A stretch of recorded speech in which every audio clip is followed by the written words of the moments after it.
ನಮಸ್ಕಾರ ಸ್ನೇಹಿತರೆ, ಗಾಯತ್ರಿ ಕಿಚನ್ಗೆ ನಿಮಗೆಲ್ಲ ಸ್ವಾಗತ. ಇವತ್ತು ಬೆಳಿಗ್ಗೆ ತಿಂಡಿಗೆ ಒಂದು ಸ್ಪೆಷಲ್ ಆಗಿ ಒಂದು ತಿಂಡಿ ಮಾಡ್ತಾ ಇದ್ದೀನಿ. ಒಂಥರ ಡಿಫ್ರೆಂಟ್ ಆಗಿರುವಂಥದ್ದು. ಸಂಡೇ ಏನಾದರೂ ಬೇರೆ ಥರ ತಿಂಡಿ ಮಾಡ್ಕೊಂಡು ತಿನ್ನುವ ಅಂತ ನೋಡ್ತಾ ಇರ್ತೀವಿ ಅಲ್ವಾ.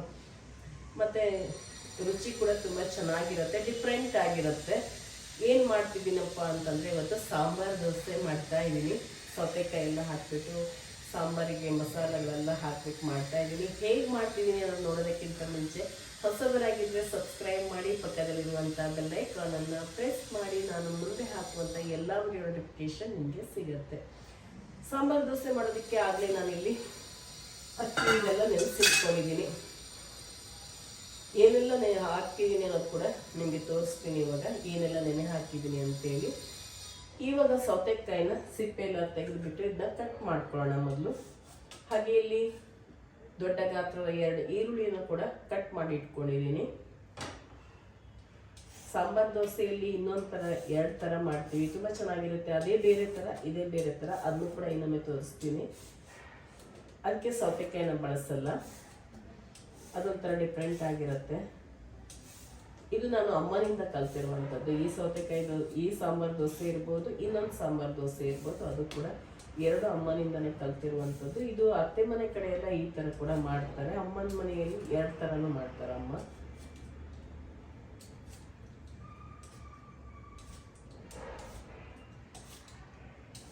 ಇವಾಗ ಇದು ಊರು ಸೌತೆಕಾಯಿ, ಅತ್ತೆ ಬೆಳೆಸಿದಂಥ ಊರು ಸೌತೆಕಾಯಿ. ಇದು ಚೆನ್ನಾಗಿರುತ್ತೆ. ಇದರಲ್ಲಿ ಮಂಗಳೂರು ಸೌತೆಕಾಯಲ್ಲಿ ಎಲ್ಲ ಮಾಡಿದ್ರೆ ಸಖತ್ತಾಗಿರುತ್ತೆ. ಇದು ಒಳ್ಳೆ ಪರಿಮಳ ಕೂಡ ಬರ್ತಾ ಇರುತ್ತೆ, ಒಳ್ಳೆ ಸೌತೆಕಾಯಿ ಪರಿಮಳ ಬರ್ತಾ ಇರುತ್ತೆ. ಮತ್ತು ನಾವು ಅದಕ್ಕೆ ಬೇರೆ ಬೇರೆ ಎಲ್ಲ ಹಾಕ್ಕೊಂಡಿರ್ತೀವಲ್ಲ, ಅದು ಕೂಡ ಒಳ್ಳೆ ಘಮ ಕೊಡ್ತಾ ಇರುತ್ತೆ. ಇವಾಗ ಇದನ್ನ ಕಟ್ ಮಾಡಿಕೊಂಡು ತುರ್ಕೊಳ್ಳೋದೇನು ಬೇಕಾದೆಲ್ಲ ಕಟ್ ಮಾಡಿಕೊಂಡ್ರು ಸಾಕಾಗುತ್ತೆ. ಯಾಕೆಂದರೆ ಮಿಕ್ಸಿಗೆ ಹಾಕ್ತೀವಲ್ಲ ನಾವು, ಅದಕ್ಕೋಸ್ಕರ. ನಾಳೆ ತಿಂಡಿಗೆ ನಾನು ಸಾಂಬಾರು ದೋಸೆ ಮಾಡ್ತಾ ಇದ್ದೀನಿ. ಅದಕ್ಕೋಸ್ಕರ ಇಲ್ಲಿ ನಾನಿಲ್ಲಿ 1.5 ಲೋಟದಷ್ಟು ಅಕ್ಕಿಯನ್ನು ತಗೊಳ್ತಾ ಇದ್ದೀನಿ. ಈ ಲೋಟದಲ್ಲಿ 1.5 ಲೋಟದಷ್ಟು ಅಕ್ಕಿ ಜೊತೆಗೆ ಈಗ 1 ಹಿಡಿಯಷ್ಟು ದಪ್ಪ ಅವಲಕ್ಕಿನ ತಗೊಳ್ತಾ ಇದ್ದೀನಿ. ಇದು ಮೀಡಿಯಂ ಅವಲಕ್ಕಿ, ನೀವು ದಪ್ಪ ಅವಲಕ್ಕಿ ಯಾವ್ದು ಬೇಕಾದ್ರೂ ಹಾಕ್ಕೋಬಹುದು. ಇವಾಗ ಇದನ್ನು ಕ್ಲೀನಾಗಿ ತೊಳ್ಕೊಳ್ಳೋಣ ಒಂದು 2-3 ಸಾರಿ.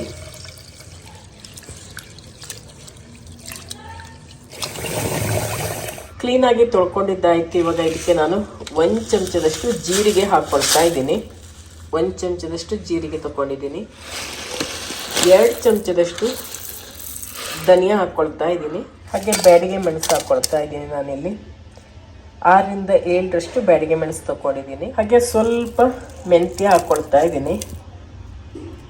1/4 ಚಮಚದಷ್ಟು ಮೆಂತ್ಯಕಾಳು. ಈಗ ಇದಕ್ಕೆ ನೀರು ಹಾಕ್ಬಿಟ್ಟು ನಾವು 4-5 ಗಂಟೆಗಳ ಕಾಲ ಇದನ್ನು ನೆನೆಸಿಟ್ಕೊಳ್ಳೋಣ. ಇವಾಗ ಇದೆಲ್ಲ ನೆನೆಸ್ಕೊಂಡಿದ್ದಾಯಿತು, ಮುಚ್ಚಿಟ್ಕೊಳ್ತೀನಿ. ಇದನ್ನ ಒಂದು 5 ಗಂಟೆಗಳ ಕಾಲ ಚೆನ್ನಾಗಿ ನೆನಿಲಿ ಎಲ್ಲಾನು. ಸೌತೆಕಾಯಿನ ತುರ್ಕೊಂಡ್ಬಿಡೋಣ.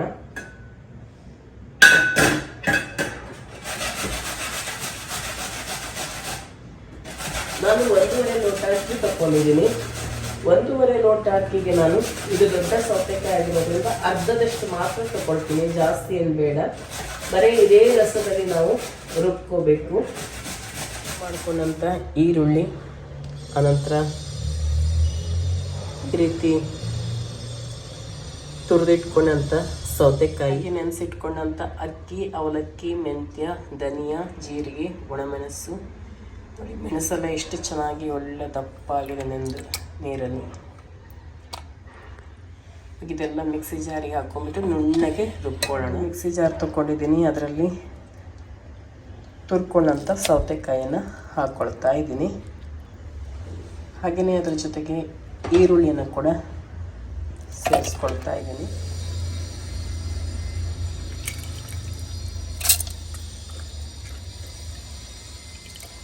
ಅಕ್ಕಿಯನ್ನು ನೆನೆಸುವಾಗಲೇ ನಾವು ಕ್ಲೀನಾಗಿ ತೊಳ್ಕೊಂಡ್ಬಿಡಬೇಕು. ಯಾಕೆಂದರೆ ನಾವು ಇದಕ್ಕೆ ಧನಿಯಾ ಇದೆಲ್ಲ ಹಾಕ್ಕೋತೀವಲ್ಲ, ಮತ್ತೆ ಅದನ್ನ ತೊಳೆಯೋ ಥರ ಇಟ್ಕೋಬಾರ್ದು. ಕ್ಲೀನಾಗಿ ತೊಳ್ಕೊಂಡೇ ನಾವು ನೆನೆಸ್ಕೋಬೇಕು.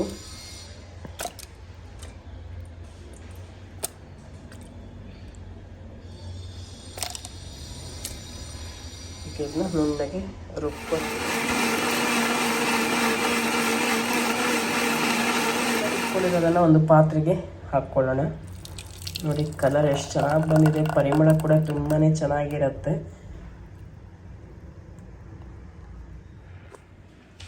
ಇವಾಗ ಇದಕ್ಕೆ ರುಚಿಗೆ ತಕ್ಕಷ್ಟು ಉಪ್ಪನ್ನು ಕೂಡ ಹಾಕ್ಕೊಂಬಿಟ್ಟು ಒಂದು ಸಾರಿ ಇರಿಸ್ಕೊಂಬಿಡೋಣ.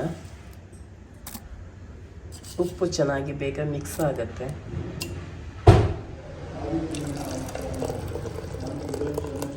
ಸ್ವಲ್ಪ ಬೆಲ್ಲ ಕೂಡ ಸೇರಿಸ್ಕೊಳ್ಳೋಣ. ಬೆಲ್ಲ ಬೇಕನ್ನೋರು ಹಾಕ್ಕೊಳ್ಳಿ, ಇಲ್ಲಾಂದರೆ ಬಿಡಿ. ಬೆಲ್ಲ ಹಾಕಿದ್ರೇ ರುಚಿ ಜಾಸ್ತಿ ಇದಕ್ಕೆ. ನಾನಿಲ್ಲಿ ಜೋನಿ ಬೆಲ್ಲ ಹಾಕ್ತಾ ಇದ್ದೀನಿ.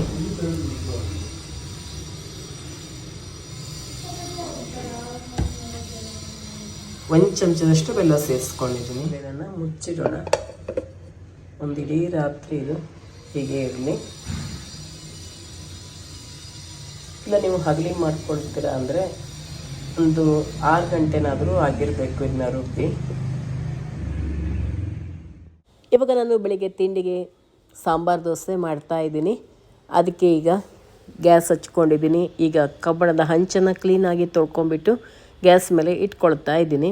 ಮೊದಲನೇ ದಿನ ಕ್ಲೀನಾಗಿ ತೊಳೆದಿಟ್ರು ಕೂಡ ಇನ್ನೊಮ್ಮೆ ತೊಳ್ಕೊಳ್ಳೋದು ಒಳ್ಳೆಯದು. ಏನಾದರೂ ಅದ್ರ ಮೇಲೆ ಓಡಾಡಿಬಿಟ್ರೆ ಕಷ್ಟ ಅಲ್ವಾ, ಹುಳ ಹಪ್ಪಡೆಗಳು ಜಿರಳೆ ಏನೋ ಒಂದು ಗೊತ್ತಿರಲ್ಲ ನಮಗೆ. ಅದಕ್ಕೋಸ್ಕರ ಒಂದು ಸರಿ ನೀಟಾಗಿ ತೊಳೆದು ಗ್ಯಾಸ್ ಸ್ಟವ್ ಮೇಲೆ ಇಟ್ಕೊಂಡಿದ್ದೀನಿ. ಈಗ ಹಿಟ್ಟನ್ನು ಈ ರೀತಿ ಚೆನ್ನಾಗಿ ಮಿಕ್ಸ್ ಮಾಡ್ಕೊತೀನಿ. ಇವಾಗ ಚಳಿಗಾಲ ಆಗಿರೋದ್ರಿಂದ ಉಪ್ಪು ಬೆಲ್ಲ ಎಲ್ಲ ರಾತ್ರಿನೇ ಹಾಕ್ಕೊಂಡ್ರೆ ಏನೂ ಆಗಲ್ಲ. ಇಲ್ಲ ಅಂದರೆ ಬೆಳಿಗ್ಗೆ ಹಾಕ್ಕೊಂಡ್ರೆ, ಬೇರೆ ಟೈಮಲ್ಲೆಲ್ಲ ಮಾಡ್ತಿದ್ದೀರ ಬೇಸಿಗೆಗಾಲದಲ್ಲೆಲ್ಲ ಅಂದರೆ ಬೆಳಿಗ್ಗೆನೇ ಹಾಕ್ಕೊಳ್ಳಿ. ಇಲ್ಲಾಂದರೆ ಜಾಸ್ತಿ ಇದು ಹುಳಿ ಬಂದಂಗೆ ಆಗಿಬಿಟ್ಟಿರುತ್ತೆ.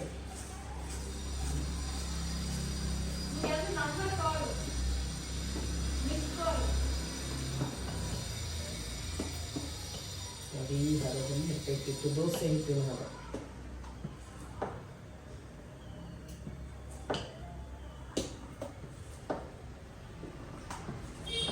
ಕಾಯಿಲಿ. ಈಗ ಕಬ್ಬಿಣದ ಹೆಂಚು ಕಾದಿದೆ. ಇದಕ್ಕೆ ಎಣ್ಣೆ ಸವರ್ಕೊಳ್ಳೋಣ. ಎಲ್ಲ ಕಡೆ ಈ ರೀತಿ ಈರುಳ್ಳಿನ ಕಟ್ ಮಾಡಿ ಅದಕ್ಕೆ ಎಣ್ಣೆ ಹಚ್ಚಿದ್ರೆ ಆರಾಮಾಗಿ ಹಚ್ಚೋದು ಕೂಡ ತುಂಬ ಸುಲಭ ಆಗುತ್ತೆ. ಈ ರೀತಿ ಮೊದಲು ಎಣ್ಣೆಯನ್ನು ಹಚ್ಕೋಬೇಕು, ಇಲ್ಲಾಂದರೆ ಅದು ಎದ್ದು ಬರಲ್ಲ. ಬೆಲ್ಲ ಎಲ್ಲ ಹಾಕಿರ್ತೀವಲ್ಲ, ಅದಕ್ಕೆ ಬಂಡಿಗೆ ಎಣ್ಣೆ ಹಾಕ್ಕೊಳ್ಳೇಬೇಕು.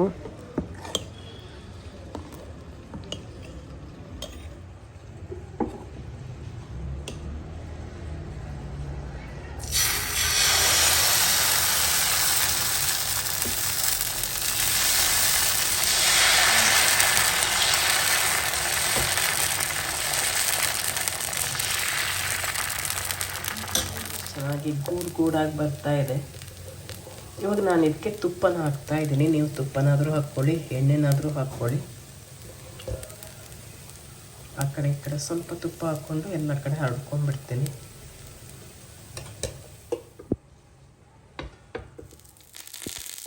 ಮುಚ್ಚಳ ತೆಕ್ಕೊಂಬಿಟ್ಟು ಇವಾಗ ಇದನ್ನ ತಿರುವಿ ಹಾಕ್ಕೋಬೇಕು. ಮುಚ್ಚಿಡ್ತೀವಲ್ಲ ನಾವು.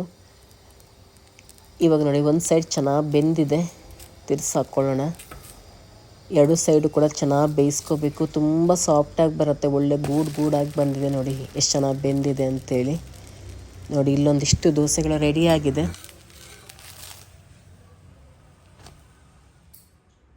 ಇದು ಸಾಂಬಾರು ದೋಸೆ ಆಗಿರೋದ್ರಿಂದ ಇದಕ್ಕೆ ಚಟ್ನಿ ಏನು ಬೇಕಂತಿಲ್ಲ. ಇದನ್ನ ತುಪ್ಪದ ಜೊತೆಗೂ ತಿನ್ಬೋದು, ತುಂಬಾ ಚೆನ್ನಾಗಿರುತ್ತೆ. ಇಲ್ಲ ಚಟ್ನಿ ಪುಡಿ ಜೊತೆ, ಉಪ್ಪಿನಕಾಯಿ ಜೊತೆ ಎಲ್ಲ ತಿನ್ಬೋದು. ನೋಡಿದ್ರಲ್ವ ಎಷ್ಟು ಸುಲಭವಾಗಿ ಮಾಡ್ಬೋದು. ದೋಸೆ ಕೂಡ ತುಂಬ ಸಾಫ್ಟಾಗಿ ತುಂಬಾ ಮೃದುವಾಗಿರುತ್ತೆ. ಮಾತ್ರ ಮಲ್ಲಿಗೆ ಥರ ಇರುತ್ತೆ. ಎಲ್ಲರಿಗೂ ಕೂಡ ಇದು ಇಷ್ಟ ಆಗೇ ಆಗುತ್ತೆ. ನೀವು ಕೂಡ ನಿಮ್ಮ ಮನೆಯಲ್ಲಿ ಖಂಡಿತ ಮಾಡಿ ನೋಡಿ. ಚಿಕ್ಕ ಮಕ್ಕಳಿಗೆ ಇದರ ಕಲರ್ ನೋಡಿನೇ ಇಷ್ಟ ಆಗಿಬಿಡತ್ತೆ. ಕಲರ್ ತುಂಬ ಚೆನ್ನಾಗಿ ಬಂದಿರುತ್ತಲ್ವ, ಹಾಗೆ ತುಂಬ ಸಾಫ್ಟಾಗಿರುತ್ತೆ. ಬೆಣ್ಣೆ ಜೊತೆಗೂ ಕೂಡ ಇದನ್ನ ತಿನ್ಬೋದು.